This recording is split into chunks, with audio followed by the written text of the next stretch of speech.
আরে মুমিন দিলের কানটা লাগায় শোনো, আমার নবী বলেন আমি হলাম সর্বশেষ নবী, আমার পরে কিয়ামতের পূর্ব মুহূর্ত পর্যন্ত আর কোন নবী আসবে না। অথচ এই ভ্রান্ত আকীদার দলগুলি, ওই আকীদা স্থাপনকারীগুলি, কাদিয়ানী গোষ্ঠী যারা আছে, ওরা যাকে নবী মানে এই লোকটার অবস্থা কি আপনারা জানেননি? যেই লোকটাকে তারা নবী মানে ওই লোকটার নাম হলো গোলাম মাহমুদ। জন্ম হয়েছে পাকিস্তানের পাঞ্জাব এলাকায়, চেরাগ বিবির ফোলা, হ্যাঁ নিজেকে শেষ নবী বলে দাবি করে। অথচ এই লোকটার মৃত্যু বরণ হয়েছে বাথরুমের ভিতরে পড়ে। আজকে একটা মাসালা জেনে নেন, আল্লাহ রাব্বুল আলামিন পৃথিবীতে যত নবী পাঠাইছে, কোন নবী কি আমার আল্লাহ নাপাক জায়গায় মৃত্যু দেয় নাই? কথা কন না কেন? আরো জোরে কন। কেন জানেননি? নবীদের ব্যাপারে সুস্পষ্ট একটা মাসআলা ভালো করে আজকে মুখস্থ করে জেনে নেন। আরে আমার আল্লাহ পৃথিবীর জমিনে যত নবী রাসূল পাঠাইছে, নবীরা যে যেখানে মৃত্যু বরণ করেছে সেখানেই তাদেরকে দাফন সম্পন্ন করা হয়েছে। এটা হলো মাসালা। এই জন্যই তো দেখা যায় আম্মা জান আয়েশা সিদ্দিকা রাদিয়াল্লাহু আনহা তিনি বলেন, আমার স্বামী বিশ্বনবী রাহমাতুল লিল আলামিন আমার হুজরা শরীফে ইন্তেকাল করেছে। শুধু নবীজি আম্মা জান আয়েশার হুজরা ইন্তেকাল করেছে তা না, আমার নবীজি ইন্তেকালের টাইমে নবীর সামনে সকল স্ত্রীরা বসা। আমার নবীর কেমন জানি মনটা বলতে আছে, আমার আল্লাহ মনে হয় আর বেশিক্ষণ আমাকে দুনিয়াতে রাখবে না, আমি আমার বন্ধুর ডাকে, মহান আল্লাহ ডাকে চলে যাব। কিন্তু আমার নবীর মনটা চায় আম্মা জান আয়েশা সিদ্দিকা রাদিয়াল্লাহু আনহার কাছে শেষ সময়টুকু আমার নবী কাটাবে। এর কারণ আছে, আরে ওই আম্মা জান আয়েশা সিদ্দিকা রাদিয়াল্লাহু আনহা যদিও আমার আম্মা জান বয়সের দিক থেকে ছোট ছিলেন, কিন্তু আমার আম্মা বড় বিনয়ী ছিল। আমার মা আমার নবীকে বড় বেশি মহব্বত করতেন। বয়সের দিক থেকে ছোট, কিন্তু মেধার দিক থেকে আম্মা জানের মেধা বড় পাওয়ার ছিল, মেধা বড় শক্তিশালী ছিল। আম্মা জান হযরত আয়েশা সিদ্দিকা রাদিয়াল্লাহু আনহা বলেন, ঠিক সেই সময়ে নবীজি সকল স্ত্রীদেরকে ডাকলেন। দেখেন আমার নবী কেমন ইনসাফের নবী, রাহমাতুল নবী।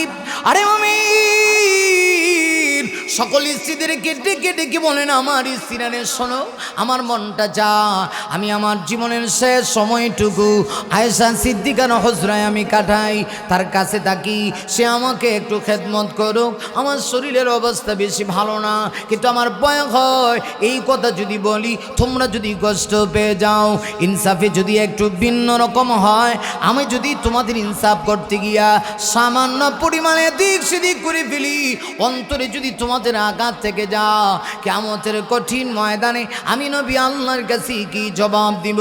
অবস্থা বুঝতে পেরে নবী সকল স্ত্রীরা একত্রিত হয়ে ডাক দিয়া বলেন, ইয়া রাসূলুল্লাহ, নবী গো আপনাকে টেনশন করা লাগবে না, আমরা সকলে মিলে আমাদের সময়টুকু আপনার স্ত্রী আয়েশার জন্য বরাদ্দ করে দিলাম। আম্মা জান বলেন, আমার ভাগ্যটা এত ভালো, আমার কপালটা এত ভালো।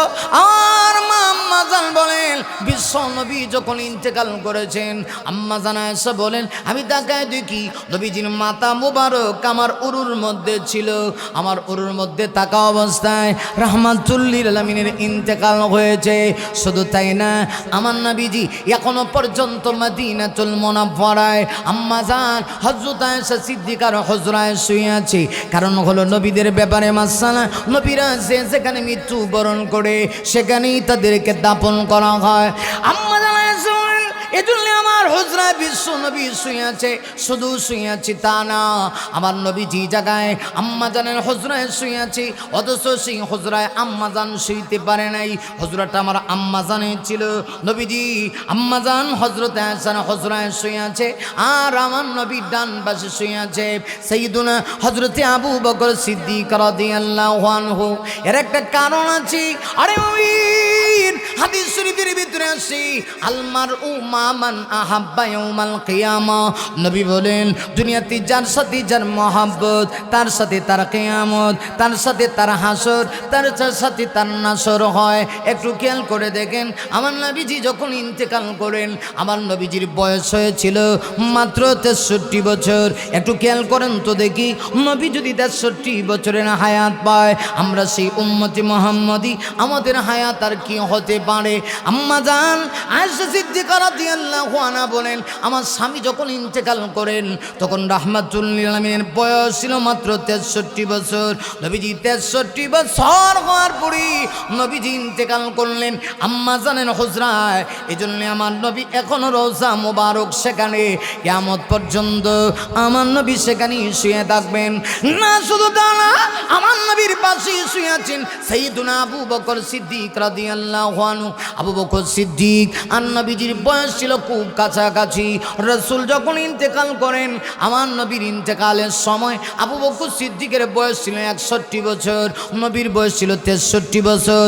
2 বছরের ছোট ছিলেন হযরত আবু বকর। ইহকালে আবু বকর সিদ্দিক আমার নবীর সাথী, শুধু ইহকালের সাথী তা না ইন্তেকালের পরেও আবু বকর সিদ্দিক আমার নবীর রওজা মোবারকের সাথী।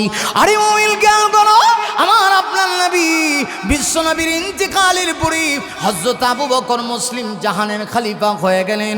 মুসলমানদের খলিফার আসনে বসলেন, মুসলমানদের খলিফার নেতৃত্ব বসলেন খোলাফায়ে রাশিদিন। 4 জন মুসলমানদের খলিফা। প্রথম খলিফা হলেন আবু বকর। আবু বকর সিদ্দিক আমার নবীর ইন্তেকালের পরে কম বেশি 2 বছর প্লাস আবু বকর সিদ্দিক তিনি রাষ্ট্র পরিচালনা করেছেন। এমনভাবে রাষ্ট্র চালাইছেন যেভাবে আমার নবী রাষ্ট্র পরিচালনা করতেন। আবু বকর সিদ্দিক ঠিক তদ্রুপভাবে আমার নবীকে অনুসরণ করে 2টা বছর রাষ্ট্র চালানোর পরে ইন্তেকালের আগে আবু বকর সিদ্দিক সকল সাহাবীদেরকে ডাকলেন। সকল সাহাবীদেরকে ডেকে আবু বকর সিদ্দিক ডাক দেয়া কয় নবীরা শোনো আমার মন বলতেছি কখন জানি আমার আল্লাহ আমাকে ডাক দেয়া দেয় আমি যদি দুনিয়া থেকে চলে যাই। শুনে নাও আমাকে তোমরা কোথায় দাফন সম্পন্ন করবা? সর্বপ্রথম তোমরা আমার জানাজা দিবা। আমি ওসিয়ত করে গেলাম জানাজা দিয়া সর্বপ্রথম আমার লাশটা বিশ্ব নবীর রওজা মুবারকের কাছে নিয়ে যাবা। নবীজির রওজা পাকের সামনে গিয়া লাশটা ধরে আমাকে সামনে রেখে নবীর রওজা পাকের সামনে গিয়ে একটু সালাম দিবা। ও সাহাবীরা শোনো আমার নবীকে সালাম দেওয়ার পরে তোমরা অপেক্ষা করবা নবী সালামের জবাব দেয় কিনা। সালামের জবাব যদি দেয় একটা পর্যায়ে যেহেতু নবীজি হায়াতুন নবী জিন্দা নবী রওজা মোবারকে আমার নবী জিন্দা, এজন্য পৃথিবীর কোনো প্রান্ত থেকে যদি কেউ আমার নবীকে একটা বার স্মরণ করে শুধু একটা বার যদি কেউ দুরূদ পড়ে হাদিস শরীফের ভিতরে আসে মহান আল্লাহ স্পেশালি 2 জন ফেরেশতা নিয়ে করে রেখেছে।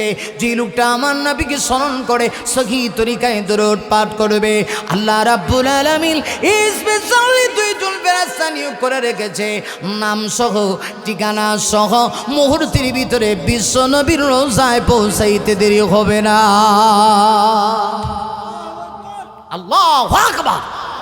আরো জোরে বলে আল্লাহু আকবার।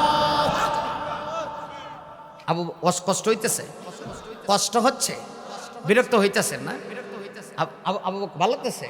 আবু বকর সিদ্দিক রাদিয়াল্লাহু আনহু বলেন তোমরা একটা কাজ করবা আমার ইন্তেকালের পরে সর্বপ্রথম আমার লাশটা বিশ্বনবীজির রওজা পাকের সামনে দিবা, গিয়া সালাম দিবা। রাসূল যদি সালামের জবাব দেন পরবর্তী স্টেপ এরপরে বলবা ইয়া রাসূলুল্লাহ আপনি দুনিয়া থেকে চলে যাওয়ার পরে এই পৃথিবীতে আপনার একান্ত সহচর আবু বকর সিদ্দিক 2টা বছর আপনাকে কফি করে রাষ্ট্র পরিচালনা করছে। সুবহানাল্লাহ ভাই ঠিক কইবেন। আমরার মতো না তো, আমরা তো দেখবেন মাশাআল্লাহ করে নবীর লাগে জীবন দিলাইব, কিন্তু রসুলের ইজ্জতের উপরে আঘাত আসলে এবারে লড়েও না। ঠিক বাড়িত কয়ে।